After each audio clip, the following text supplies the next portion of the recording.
how and why do we kasher Kailim? The halachas of kashering Kailim actually originated in Torah.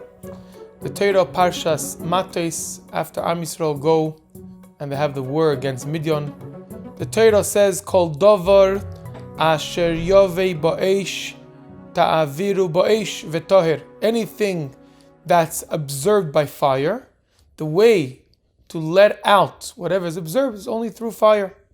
From this, Chachamim learned a rule. Keboiloi kach polter. The way that it's observed, that's the way that it goes out. This is the original halacha of Hag'olas Kailim and Hachsharas Kailim. What's the rule? The rule goes like this. Anything that was observed through liquid, the way you let it out is also through liquid.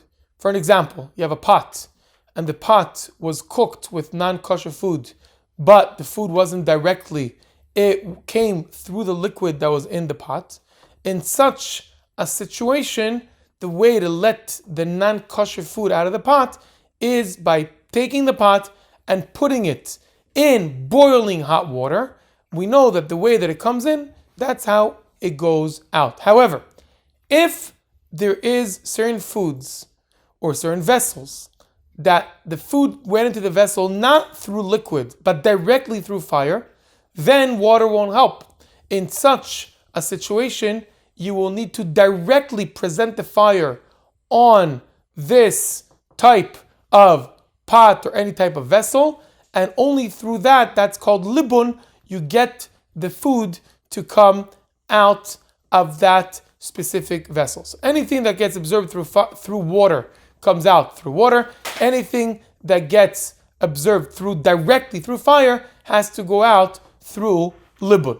There are some things that there you don't have to actually put the fire, but you could also pour the water. For an example, when you have a surface, type of surface that you work on, if that surface, the only way that the unkosher food came down was through pouring, so then the way to kasher will be also through pouring the boiling hot water on that same type of surface. Obviously, there's many more dinim and details about it. The right thing to do before somebody comes to kasher Kailim, he should call and speak to a Rav, because sometimes there are different details that could really make a difference. For an example, if you have actual non-kosher food, then hag'olah, dipping the unkosher food, the unkosher vessels in boiling hot water won't work. That only works for things that are observed in the vessel and doesn't work for the things that are on top of it.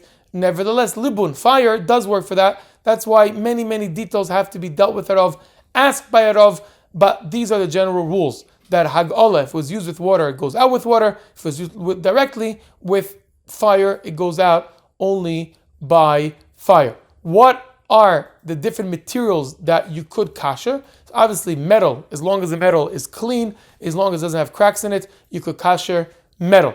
Kashering plastic, it depends on a machlekes hapaskim if it's scratch or not scratch, if it's complete or not. Wood, if it's complete, doesn't have scratches, you could kasher wood, and you could kasher stone.